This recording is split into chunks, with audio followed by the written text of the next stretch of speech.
Shalom, teman-teman muda. Apa kabar? Kita ketemu lagi. Kita akan bahas lagi firman Tuhan. Kita akan sharing lagi kebenaran firman Tuhan. Banyak hal mengenai kepemudaan yang akan saya sampaikan pada saat hari ini. Tapi sebelum jauh ke sana, yuk kita tutup mata sejenak. Kita berdoa supaya firman Tuhan ini memberkatimu. Tuhan Yesus, kami mau sharing kebenaran firman Tuhan. Berbicaralah melalui hamba-Mu.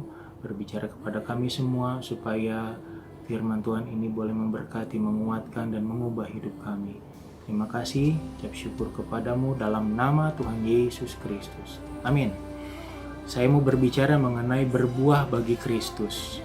Kalau ditanya sama saya, kamu sendiri udah berbuah belum? Belum banyak saya bisa berbuah. Berbuah ini bukan berbicara masalah materi ya. Karena kalau di sorga itu ditanya pas buka kitab kehidupan, tidak akan pernah ditanya berapa mobilmu, berapa rumahmu, seberapa tinggi jabatanmu, seberapa banyak hartamu. Enggak. Tapi Tuhan Yesus cuma tanya satu hal, berapa jiwa yang kau bawa untuk aku? Enggak ada yang lain. Saya kalau boleh dibilang untuk bawa banyak jiwa, saya belum bawa banyak jiwa, dan saya tidak bangga berbuah bagi Kristus. Selain kita bisa bawa jiwa, kita bisa bawa diri kita juga, mempersembahkan hidup kita supaya kita dipakai Tuhan dan berbuah lebat. Apa yang kita lakukan, mungkin kita nggak sadari jiwa-jiwa dimenangkan. Ya, kalau saya mau sampaikan, sepanjang tahun ini, siapa yang pernah tahu kita akan dihantam dengan wabah COVID-19? Nggak ada yang pernah tahu. Awal tahun, saya masih bisa berangkat pelayanan ke Lampung beberapa hari. Tapi itu sudah pelayanan yang terakhir. Masuk bulan Februari, sudah nggak bisa kemana-mana.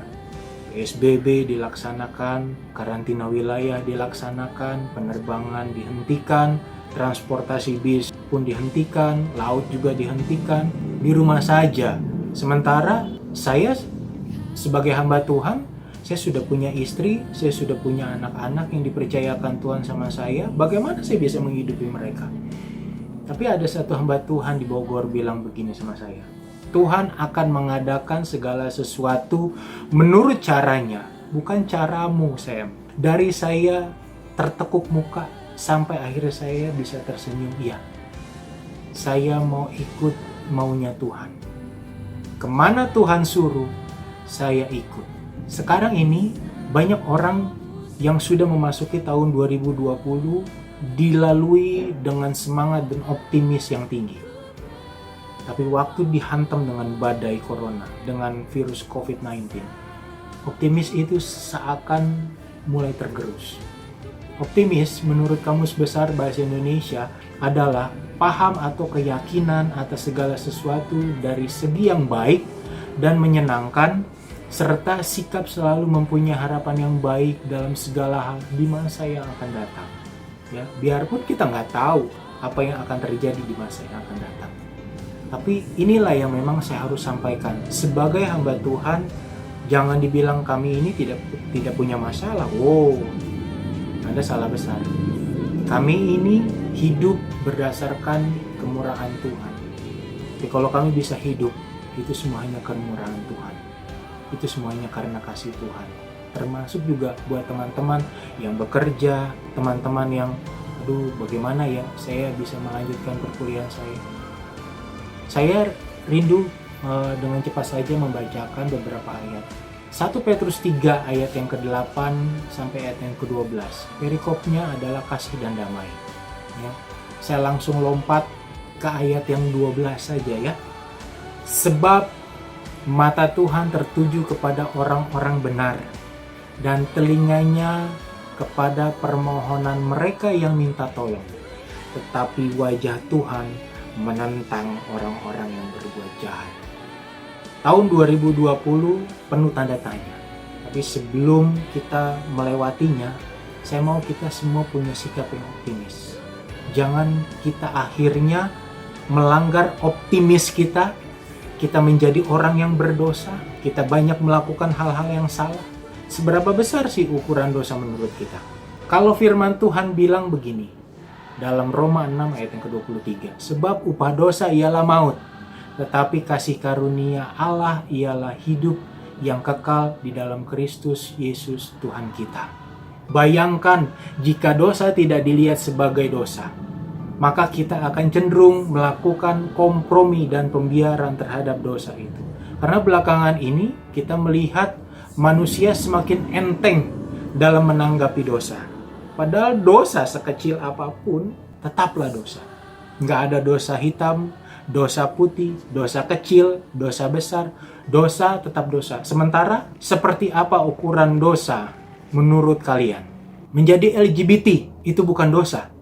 Itu hanya sekedar masalah yang perlu dicari solusinya. Betul nggak? Tahu ya LGBT ya, sekarang ada juga namanya jadi Q. Nanti kalian bisa cek sendiri di browser sendiri di Google, apa LGBTQ itu. Ya. Tapi atas nama kemanusiaan, kota Kentucky di Amerika Serikat mengeluarkan amandemen bahwa pendeta tidak boleh mengatakan bahwa homoseksual itu dosa.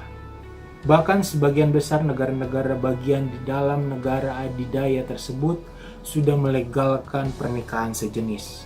Saya mau dituntut menyatakan hal ini. Saya mau bilang apa, tapi saya terima ini dari beberapa sumber dan memang menyatakan bukan hanya di Amerika saja ternyata. Sampai di Indonesia, LGBTQ itu pun ada. Kami orang Indonesia, kita orang Indonesia melihat Bali, oh indah, Pulau Dewata. Tapi banyak orang di luar sana melihat Bali, ya sudah, seperti ini. Bisa melegalkan pernikahan sejenis, bisa melegalkan pernikahan beda keyakinan, beda agama, yang kawin lari bisa di sana. Kenapa saya sangat-sangat concern di dalam pelayanan menjangkau anak-anak muda? Karena saya hampir terjerumus menjadi orang yang keluar dari keyakinan saya pada Kristus. Saya hampir keseret. Dan bahkan saya mau hapus identitas saya mau tinggalkan keluarga saya mau tinggalkan siapapun juga, berangkat ke Bali bersama dengan will saya. Tapi terima kasih sama Tuhan, Tuhan ambil saya, Tuhan tarik saya lagi, menjadikan saya sebagai seorang hamba Tuhan. Terima kasih sama Tuhan. Ya. Lalu selanjutnya, kecanduan hal-hal yang bersifat seksual seperti pornografi, perzinahan, percabulan, itu bukan dosa, benar gak? Kalau itu dosa atau hanya sekedar masalah penyaluran hasrat biologis yang kurang tepat, berarti salah hidupmu selama ini. Perselingkuhan itu bukan dosa, betul? Itu hanya sebuah masalah dalam pernikahan yang belum terurai. Wah, enak banget ya. Tapi kalau menurut kalian dosa adalah seperti itu, LGBTQ, kecanduan, masalah seksual, hasrat biologis yang memang tidak terkendali, ya, perselingkuhan. Mungkin kita menganggap itu dosa-dosa kaliber, membunuh, berzina, mencuri. Tapi ada lagi dosa yang sebenarnya sangat-sangat kecil dan itu membuat kita menjadi orang yang paling berdosa, boleh dibilang. Ya, kalau kita buka di dalam Yakobus 3 ayat 5 dan 6 dan ayat 9 sampai 10a, di situ berbicara mengenai lidah. Ayat 9 dan 10 bilang begini. Dengan lidah kita memuji Tuhan Bapa kita, dan dengan lidah kita mengutuk manusia yang diciptakan menurut rupa Allah. Dari mulut yang satu keluar berkat dan kutuk. Ya. Jadi perkataanmu adalah ukuranmu. Kalau kamu bilang dirimu adalah manusia yang gagal, gagallah dirimu. Tapi kalau kamu bilang dirimu adalah manusia yang sukses, manusia yang hebat, jadilah sukses dan jadilah hebat. Setiap kata-kata yang keluar dari mulut itu adalah doa dan Tuhan yang dengar. Termasuk dalam pernikahan. Kalau dalam pernikahan ada masalah antara suami istri dan ujung-ujungnya cerai,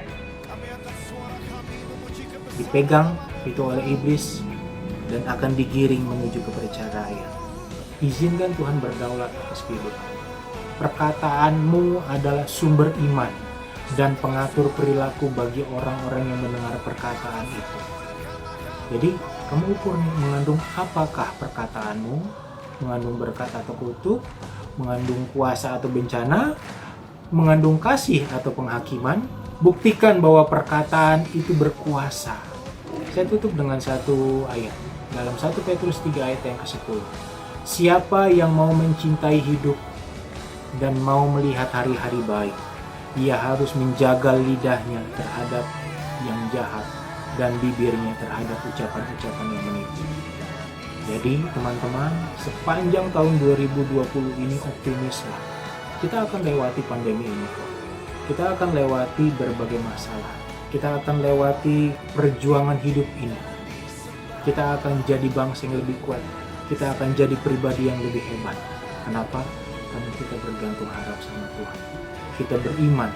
Setiap hari kita harus bersekutu dengan Tuhan. Dan kita mesti beriman. Waktu kita beriman, kita yakin apa yang kita doakan, jadilah itu nyata untuk hormat dan kemuliaan nama Tuhan. Oke? See you lah. Ya, sampai ketemu lagi di sesi-sesi yang lain. Oh ya, follow ya. Tolong follow Instagram saya, YouTube saya. Bahkan mungkin kalau teman-teman mau sharing di Instagram atau di YouTube, silakan. Kita akan ngobrol banyak hal dan Tuhan Yesus memberkati kita semua. Bye-bye.